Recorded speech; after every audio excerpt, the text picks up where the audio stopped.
নগ্ন ছবি তৈরি করা খুব কঠিন কোনো বিষয় না। আজকে আপনারা যারা আমার ছবি নিচ্ছেন তারা যদি এটা তৈরি করতে চান, এটা ওয়ান টুর বিষয়। বেশ ভালো ভালো শিক্ষিত মানুষরাও এই ধরনের প্রতারণার শিকার হচ্ছেন। আমি যেই সংস্থায় কাজ করি সেটা একটা আইনি সেবা প্রদানকারী সংস্থা, এবং আইনি সেবা প্রদান করতে গিয়ে আমরা দেখেছি যে কী হারে সাইবার ক্রাইমগুলো এখনও ঘটে যাচ্ছে। পিনকোড দেওয়ার যেই এটা ছিল, SMS-টা ছিল, সেটা অনেক কমেছে। ওইটা কমেছে, কিন্তু অন্যভাবে এই স্ক্যামগুলো এখনও চলছে। আপনি লটারি জিতেছেন, আপনি এই টাকা দিলে এই টাকা পাঠানো হবে, সেই রকম আপনাকে ব্যবসার জন্য হয়তো বা প্রতারিত হচ্ছেন। এভাবে করে একটা জায়গার থেকে হচ্ছেন। অনলাইনে সেক্সুয়াল এবং একদম যদি আমরা বলি গ্রাম পর্যায়ের মানুষ শুধুমাত্র এই ধরনের প্রতারণার শিকার হচ্ছেন, তাহলে আসলে ভুল হবে।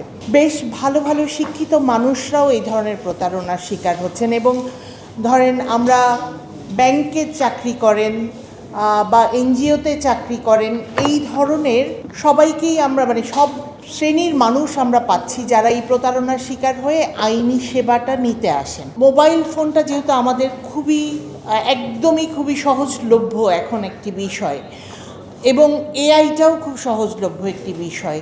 সো কারো কোনো নগ্ন ছবি তৈরি করা খুব কঠিন কোনো বিষয় না।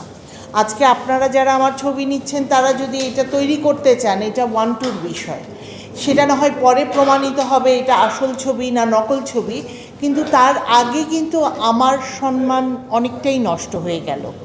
হ্যাঁ, সেই জায়গাগুলো কিন্তু আমাদের রয়ে গেছে। এছাড়াও যৌন হয়রানি, কালকেই আমি কোনো একটা সংবাদ মাধ্যমে, যদিও শব্দ নিয়ে অনেকগুলোই আছে, কিন্তু ঘটনাটা আপনাদেরকে বলতে চাই। মোবাইল ফোনে পরিচয় এক প্রবাসীর সাথে দুই মেয়ের, এবং দুইজনকেই সে ফোনে বিয়ে করেছেন, এবং তারপরে সেই মেয়েদের বিভিন্ন ছবি সেই ছেলের কাছে দেয়া হয়েছে, তাদের ব্যক্তিগত ছবি। সেই ছবিগুলো নেয়ার পরে এখন দুইজনকেই ব্লক করে সেই ছেলে আর কোনো যোগাযোগ করছে না। এবং যথারীতি যেটা হয় যে এই ধরনের সম্পর্কগুলোর ক্ষেত্রে কোনো প্রমাণাদি থাকে না, এবং তাই হয়েছে সেই ছেলের তারা কিছুই জানে না।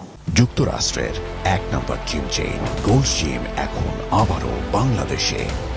বসুন্ধরা আবাসিক এলাকা ও বসুন্ধরা সিটি শপিং মলে এই ধরনের ঘটনাগুলো কিন্তু খুব অহরহ ঘটছে, এবং সেই জায়গাগুলোতেই আসলে আমাদের সচেতনতার খুব অভাব আছে।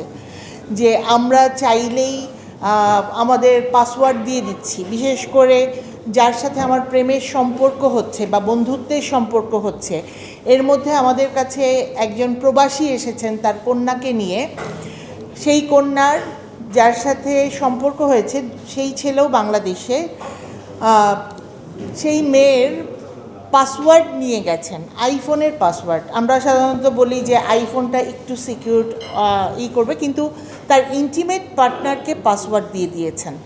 সেই পাসওয়ার্ড দেওয়ার পরে থেকে সেই মেয়েকে ব্ল্যাকমেইল করা শুরু করেছে, এবং তাকে বলেছে আমি যা যা করতে বলবো তুমি যদি তাই না করো, তাহলে তোমার এই ব্যক্তিগত ছবিগুলো, তোমার মোবাইলে যে ছবিগুলো আছে সেগুলো আমি তোমার সকল আত্মীয় স্বজনকে দিয়ে দিব।